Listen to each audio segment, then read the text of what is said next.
일단 올해의 세계 경제 성장률은 굉장히 낮습니다. 우리가 이제 늘 관심을 가져왔던 M7 기업들의 주가는 지난해 한 가을 8, 9월 달 이후로는 주가가 거의 움직이고 있지 않은 상황입니다. 시장에서 용인을 했던 것은 빅텍들의 혁신 주도력에 대한 절대적인 신뢰였습니다. 달러가 신뢰를 조금씩 잃어가고 탈달러 움직임이 발생할 가능성에 대해서 상당히 저희는 주목을 해야 된다고 보고 있습니다. 그렇기 때문에 기본적으로 미국 빅텍에 쏠려있던 자산들을 갖다가 좀 분산시킬 수 있는 그런 대안들을 모색을 해야 된다라는 부분을 갖다가 오늘 말씀드리고자 합니다.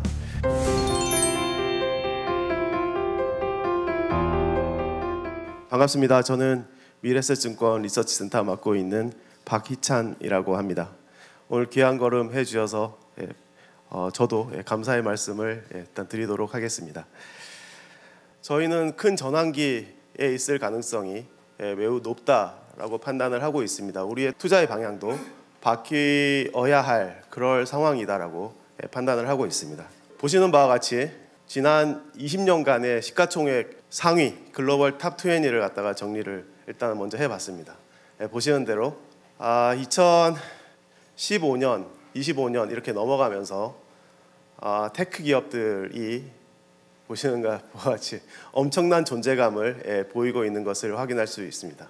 우리가 이제 우리의 투자는 이제 앞으로도 이런 상황이 계속 될 것이다라는 이제 믿음을 상당 부분 갖고 가고 있었고, 여러분들의 이제 포지션도 이제 상당 부분은 이렇게 이제 형성이 되어 있으실 겁니다. 물론 이 포트폴리오를 급하게 안 바꾸셔도 됩니다. 하지만 분명히 우리는 변화를 지금 상태에서는 모색을 해야 된다라는 부분을 갖다가 오늘 말씀드리고자 합니다.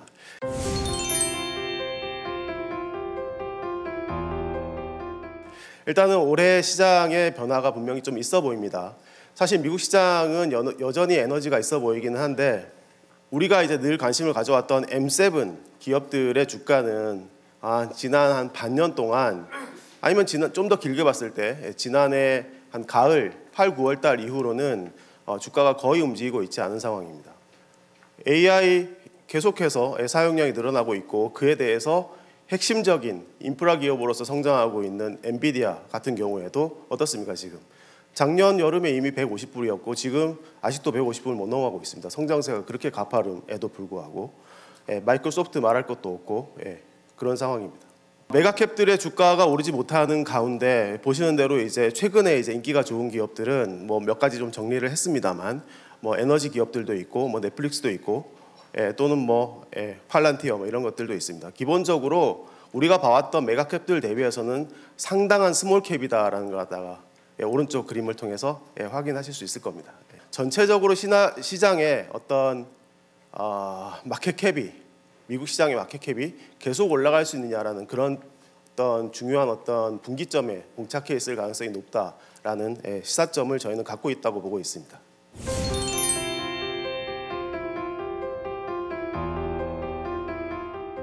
크게 두 가지 이유를 저희가 생각하고 있습니다. 일단 첫 번째는 도전에 직면했다라는 것이 첫 번째 포인트입니다. 우리 이제 AI 혁신하면은 다 이제 미국의 빅텍들이 이제 다 끌고 가고 있을 것이다라고 생각을 하고 있었는데, 올해 연초에 이제 딥시크 쇼크라는 게 이제 벌어졌습니다. 제가 이제 이 차트는 어떤 취지에서 준비한 거냐면, 애초에 어떤 혁신을 만들고 무에서 유를 창출하는, 그래서 이제 어떤 세상의 주도권을 잡아가는 거에 있어서는 미국이 강하다. 하지만 그것이 일정 부분 한계에 직면하기 시작하면은 이제 확산의 스테이지로 간다는 거죠. 이제 각종 애플리케이션이 나오기 시작을 하게 되고, 그러면서 이제 어떤 그 산업의 생태계를 갖다가 성장시키는 역할을 하는 것은 꼭 미국만의 역할이 아니다라는 겁니다.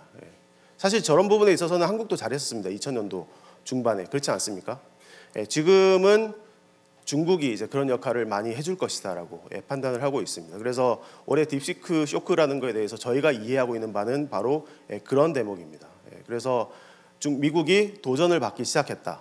그리고 이런 부분은 좀 더 거창하게 얘기하면 환율 부분에 있어서도 달러의 헤게모니가 조금씩은 흔들릴 수 있다. 그런 가능성을 분명히 시사해주고 있다라고 저희는 판단하고 있습니다.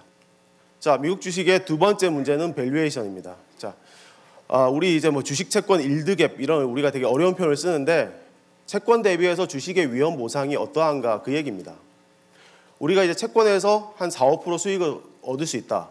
이렇게 하면 주식에서는 얼마의 수익을 얻을 수 있어야 주식을 하겠습니까? 라고 질문하죠. 뭐 한 10%는 돼야지? 10% 갖고 되겠나? 한 15%는 돼야지? 뭐 이런 식으로 이제 많이들 접근하시죠. 그 갭이 바로 이제 위험 보상이다라는 겁니다. 주식의 위험 보상. 현재 미국 주식은 채권 대비 위험 보상이 제로 상황입니다. 오른쪽 그림입니다. 네. 2023년도 이후에 저런 변화가 크게 발생을 했습니다. 엄청난 밸류에이션 부담이 발생을 한 거예요. 저런 상황을 시장에서 용인을 했던 것은 역시 미국 시장을 끌고 가고 있었던 그 메가캡들, 빅텍들의 혁신 주도력에 대한 절대적인 신뢰였습니다. 네. 근데 말씀드린 대로 저게 이제 도전받기 시작을 했다라는 거죠. 그래서 더 이상 저런 밸류에이션이 지속 가능한가? 저희는 상당한 의문이 필요하다. 우리의 액션도 그래서 필요할 것이다라고 기본적으로 판단을 하고 있습니다. 제가 제목을 저렇게 썼습니다. 미국 주식이 항상 오른다는 오해. 우리 이제 미국 주식이 장기 차트를 보면은 이제 그냥 우상향하고 있으니까 코스피하고 되게 많이 달라 보이고 그렇지 않습니까? 제가 이 차트에서 말씀드리고 싶은 부분은 쉴 때 오래 쉰다는 겁니다. 보시는 대로 70년대에 15년 쉬었었고요. 2000년대에도 13년 동안 쉬었던 경험이 있습니다. 2000년대 13년 동안 쉬기 전에 주가가 거의 20년 동안 올라갔습니다. 그렇지 않습니까? 중간에 쭉 올라갈 때. 저렇게 20년 동안 올라갈 때 사람들은 다 그렇게 믿었습니다. 미국 주가가 계속 올라갈 것이다. 그러다가 이제 나스닥 버블을 이제 얻어맞고 무려 13년 동안 이제 쉬는 그런 상황에 직면을 한 거죠. 그러니까 이제 장기적으로 보면 결국 미국 주가는 올라갈 것이다 믿으셔도 됩니다. 뭐 저도 그렇게 믿습니다. 근데 이제 예를 들어서 내가 투자를 했는데 10년은커녕 이제 뭐 5년만 쉬어도 상당한 기회적 손실이 이제 발생하는 거 아니겠습니까? 그래서 이제 앞서 말씀드렸던 대로 그런 요인들을 갖다가 우리가 좀 생각을 해야 된다라는 관점이고, 앞서서 제가 방금 전에 보여드렸던 2000년대 그리고 70년대 장기간 쉬었을 때가 어떤 상황이냐? 바로 달러가 약했을 때입니다.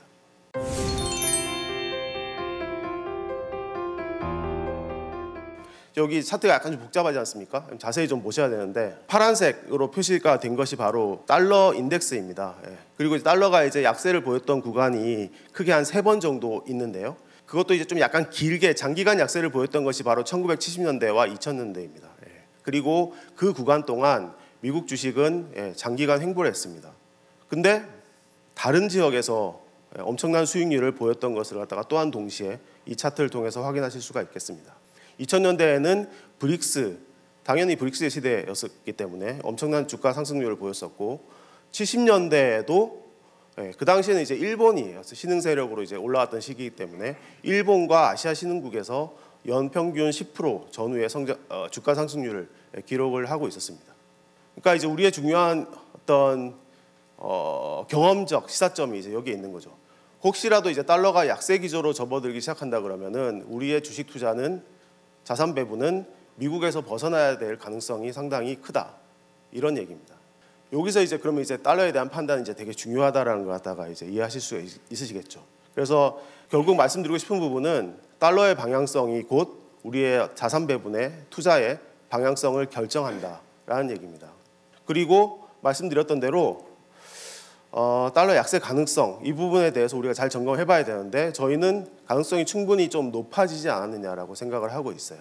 여기 보시면 이제 달러가 크게 3번의 변곡점이 있습니다.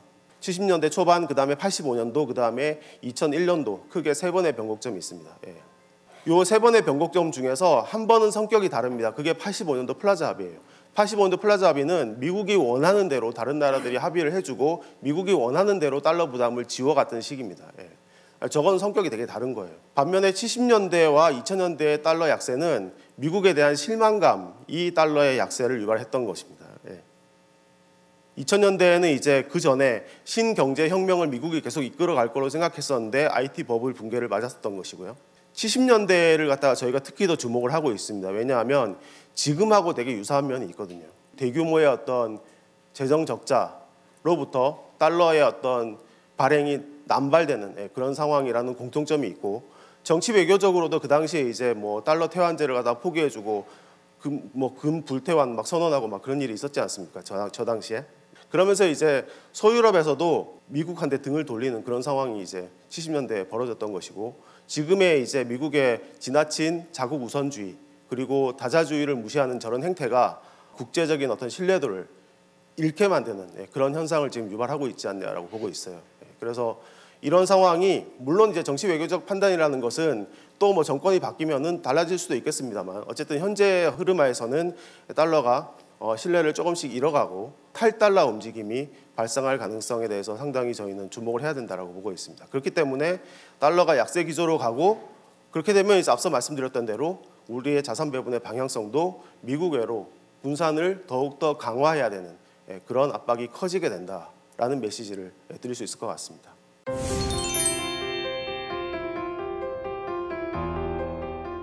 자, 우리가 다변화를 한다고 할 때 핵심적으로 저희가 말씀드리는 지역은 결국은 일단 첫 번째로는 중국입니다. 일단은 어쨌든 미국의 기술과 관련해서 가장 유일한 현재로서는 도전자라고 저희는 판단을 하고 있고요. 기본적으로 밸류에이션 격차가 너무 크다라고 생각을 하고 있어요. 미국은 여기 오른쪽 그림에도 나와 있습니다만 미국하고 중국의 밸류에이션 2배의 격차가 나고 있습니다.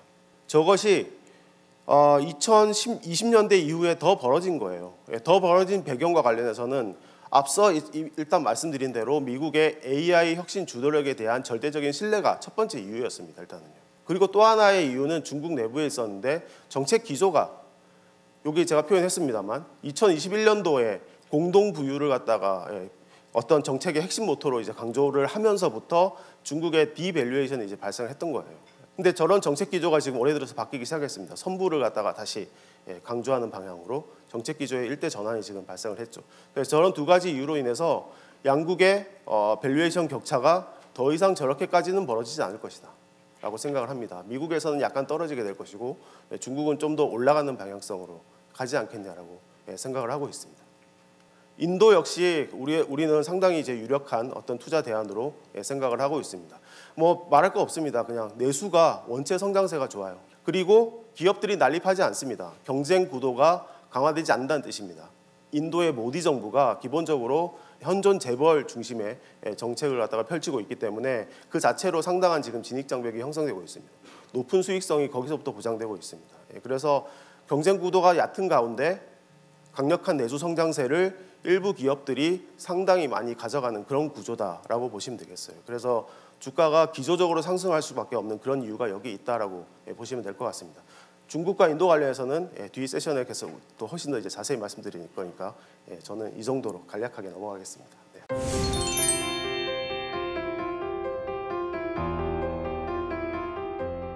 테크 쪽에 대해서도 저희는 시장의 지배력이 조금씩은 얕아질 가능성이 높다라고 생각을 하고 테크 외로의 분산도 저희가 좀 강조를 드리고 있습니다. 그래서 몇 가지 좀 대안을 말씀드릴 건데, 일단은 지금 현재 시장에서도 가장 핫한 테마 중에 하나 방산입니다. 이 부분은 뭐 신냉전 체제가 점점 고착화되는 그런 구도, 대결 구도 하에서 수요가 계속해서 팽창할 것이다 라고 저희는 판단을 하고 있습니다. 뭐 나토의 어떤 군 예산 증대 뭐 이런 것들도 당연히 이제 이슈가 되겠습니다만, 그게 없어도 자연 발생적으로 지금은 대결 구도로 가고 있기 때문에 군비 증강이라는 것이 생존을 위해서 불가피하게 선택되는 그런 상황이다라고 판단하고 있습니다.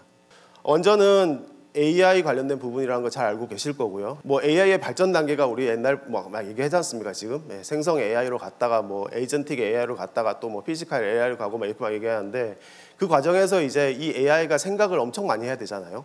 단순하게 뭐 일을 처리하는 게 아니라 혼자 이제 막 추론도 해야 되고 뭐 그런 건데, 그 과정에서 데이터가 엄청나게 쓰여지고 그것이 이제 곧 엄청난 전력 사용량이다라고 우리가 다 알고 있지 않습니까?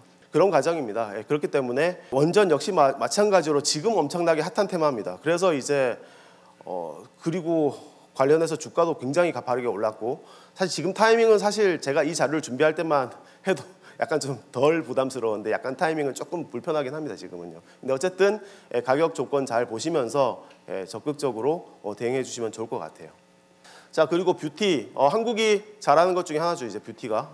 이 뷰티라는 게 화장품이라는 것도 있고 미용 의료기기라는 것도 있습니다. 일단은 노령화와 연관된 테마입니다, 기본적으로. 물론 뭐 30대의 수요도 엄청나긴 합니다. 20, 30대 수요도 엄청나긴 합니다만, 기본적으로 훨씬 더 재력을 갖추고 있는 이 은퇴 전후에 이 연령층에서 상당한 수요가 발생하고 있다라는 것이 결국은 이제 엔티에이징 수요라고도 우리가 표현을 하고, 뭐 뷰티라고도 표현을 하고 뭐 그런 부분입니다. 이거 역시 마찬가지로 글로벌리 중요한 테마로 저희가 생각을 해야 될 것 같아요. 지금 이제 미국이나 뭐 유럽이나 또는 특히 한국에 최근에 이제 좀 각광받고 있는 그런 기업들이 많은데, 중국에서도 이제 상당히 지금 큰 수익을 낼 수 있는 기업들이 지금 곧 출몰 할 것으로 저희는 판단하고 있습니다. 네. 그 헬스케어 쪽도 이제 제가 관심을 갖고 있습니다. 계속해서. 근데 이제 글로벌 헬스케어도 물론 중요하지만 차이나 바이오에 대해서도 관심을 갖자는 내용이고요.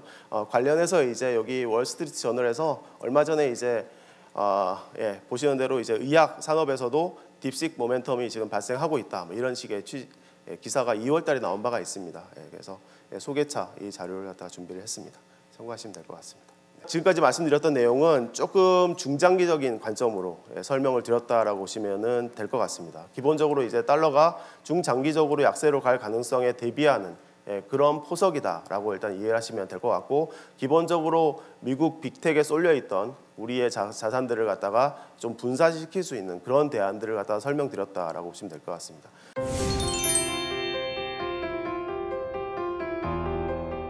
자, 지금부터 말씀드릴 내용은 조금은 단기적인 올해의 전망이다라고 좀 생각하시면 좋을 것 같아요. 일단 올해의 세계 경제 성장률은 굉장히 낮습니다. 일단 이 자료는 IMF에서 지난 4월 달에 업데이트한 성장률 전망치이고요. 보시는 대로 이제 올해 성장률 전망치가 뚝 떨어졌습니다. 0.5%포인트 정도 낮췄는데, 올해 성장률의 높이는 2020년도 있지 않습니까? 우리 팬데믹 딱 발생해가지고 다 이제 못 돌아다니게 했던 그 한 해 2020년을 제외하고 나면은 가장 낮은 성장률입니다. 뭐 한국도 뭐 성장률 뭐 0.8%다 뭐 이런 얘기 하지 않습니까? 역시 마찬가지로 제일 낮은 성장률이죠 지금. 미국의 어떤 뭐 관세 관련된 글로벌 위협이 계속되면은 저 성장률의 전망치는 당연히 더 낮아질 겁니다. 네. 일단 뭐 트럼프가 관세를 무기화하는 이유는 뭐 잘 아시는 바와 같이 이제 무역 적자가 심하기 때문이다라는 게 가장 1차적인 이유이고요. 그리고 저 적자를 만드는 데 있어서 가장 핵심적인 역할을 하는 나라가 결국은 중국이다. 뭐 다 알고 계신 내용이지 않습니까? 일단은 그림으로 확인을 하실 수 있는 그런 부분입니다. 네. 이 그림은 미국의 대중국 수입에서 중국산 의존도 기준으로 이렇게 브레이크다운 해놓은 그런 내용입니다. 보시는 대로 사실 대체 불가에 해당하는 그런 품목들의 비중이 상당히 높다라는 느낌을 받으실 수 있을 거예요. 차트가 막 위로 갈수록 막 줄어드는 그런 그림이 아니잖아요. 그러니까 이제 중국 의존도가 상당히 높은 제품들도 상당히 높은 비중을 차지하고 있다라는 것 같다. 이 차트를 통해서 이제 확인하실 수가 있는 거죠. 자, 이 상태에서 대중국 수입 관세율이 30% 최근에 인상되지 않았습니까? 상호 관세로 인해서. 뭐 오늘 뭐 미국의 법원 판단이 있긴 했습니다만, 그렇다고 뭐 트럼프가 포기 안 할 거예요. 상호 관세 안 하고 그냥 개별 국가 관세로 가면 되고 의회 동의 얻으면 됩니다. 근데 의회가 어떻습니까? 공화당이 다 장악하고 있잖아요. 의회 동의 얻기가 사실은 그렇게 어렵지가 않습니다. 사실. 상황이 별로 달라진다고 인식하기 어렵습니다. 오늘의 미국의 법원 판단이라는 것이요. 어쨌든 30% 관세를 때리게 지금 가고 있습니다. 지금 상태에서 145에서 30으로 낮아진 것은 천만다행이지만 30% 만만치 않습니다. 사실은요. 미국이 중국에서 수입하는 거에 상당 부분이 소비자지 않습니까? 소비재. 어디 다시 들어가서 재가공하고 이런 게 아니에요. 그냥 그대로 비치되고 막 그런 거지 않습니까? 그러니까 수입 관세율만큼 그대로 소비자한테 전가될 가능성이 매우 높은 품목들이다라는 그런 얘기예요. 그래서 이 30%가 만만치 않고 결국은 미국의 인플레이션을 자극할 수밖에 없을 것이다라고 봅니다. 근데 이게 뭐 경기가 좋아서 물가가 올라가는 게 아니잖아요, 지금. 그냥 인위적으로 물가가 올라가고 그만큼 구매력이 떨어질 거니까 우리가 이제 스태그플레이션 우려를 하고 그런 상황이죠. 그래서 미중 간의 어떤 합의 이후에 뭔가 이제 시장 분위기는 좀 좋긴 합니다만, 이 상황이 결국 오래 가게 되면은 미국은 스태그플레이션을 갖다가 피하기는 상당히 어려울 것이다라고 생각이 돼요. 적어도 그런 비슷한 현상에서.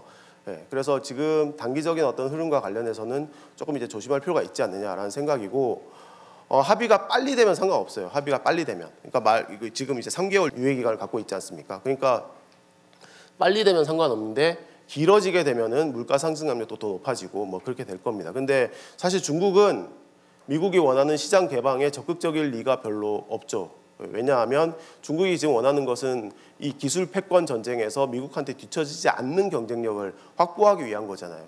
그리고 그 경쟁력을 확보하기 위한 가장 중요한 자기들의 자산이 폐쇄된 내수 시장이다. 잘 알고 계시지 않습니까? 예. 그걸 기반으로 해서 성장하는 거기 때문에 요걸 갖다가 오픈시켜 가지고 예, 그런 기회를 스스로 차버린다. 그런 선택을 할 리가 없죠. 예. 지금까지도 뭐 잘하고 있으니까. 예. 그래서 계속해서 미국의 요구는 들어주지 않고 최대한 시간 끌 가능성이 높다라고 생각이 됩니다. 예. 그래서 미국이 그 상황에서 어떻게 선택할지 저는 잘 가늠은 안 되는데 관세가 그렇다고 다시 100% 올라가느냐 뭐 그렇지는 않을 것 같기는 해요. 왜냐하면 미국 소비자들의 피해가 커지게 되고 더군다나 이제 크리스마스 시즌에 가까워지면 가까워질수록 그런 선택을 하기가 더 어려워지게 되죠.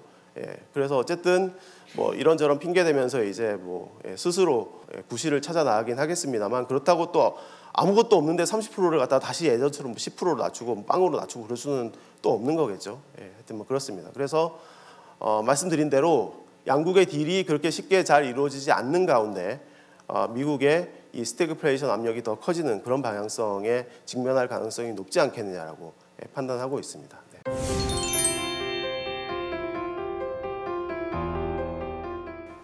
글로벌 증시가 전체적으로 모멘텀이 그렇게 강하지는 않을 것 같다. 올해는 일단 저희는 기본적으로 그렇게 판단하고 있고요.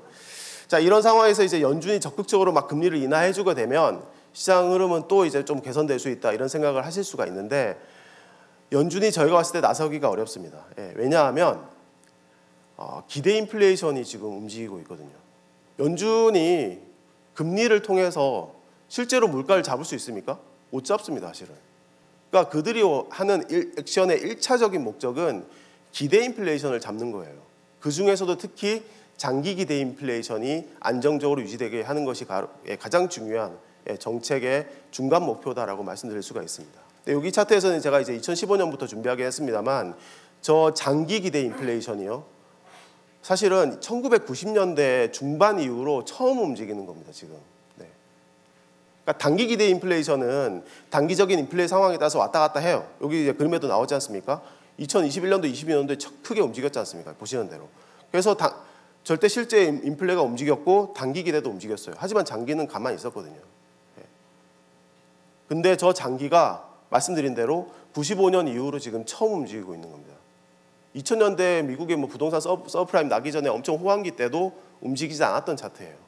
저게 움직이고 있기 때문에 사실 연준은 움직일 수가 없는 상황이다라고 보시면 됩니다. 지금 상황에서는. 네. 그렇습니다. 그래서 지금 연준 인사들이 나와가지고 계속 얘기하고 있는 게 관세 관련된 여러 가지 불확실성이 해소되지 않으면 우리는 뭔가 액션을 취할 수가 없다라고 지금 얘기를 하고 있는 거죠. 네. 오늘 하는 총재도 연준의 금리 인하가 당초 기대보다 훨씬 더 지연될 가능성이 높다는 얘기를 갖다가 했습니다. 그런 맥락이라고 이해하시면 됩니다. 그래서 올해 어쨌든 저희는 주식 외 분산 투자도 되게 적극적으로 해야 된다라고 일단 저희는 생각을 하고 있고요. 그런 맥락에서 이제 저희가 한국채 계속해서 긍정적인 관점으로 저희는 설명을 드리고 있습니다. 네.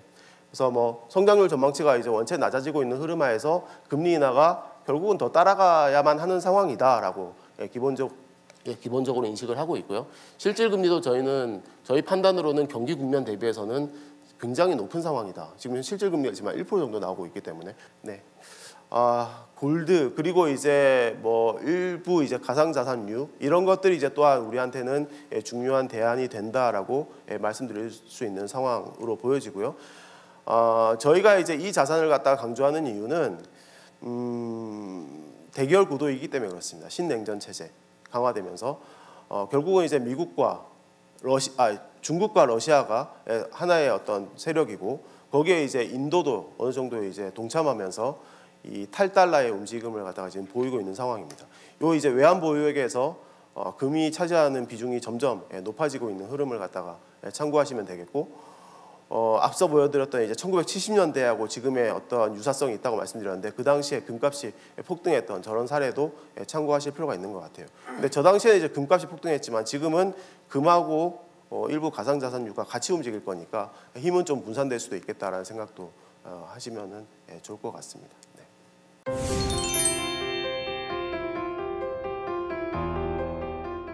네. 오늘 저희가 이제 말씀드리는 마지막 페이지는 앞서 말씀드렸던 내용을 다 전체적으로 이렇게 요약을 했습니다.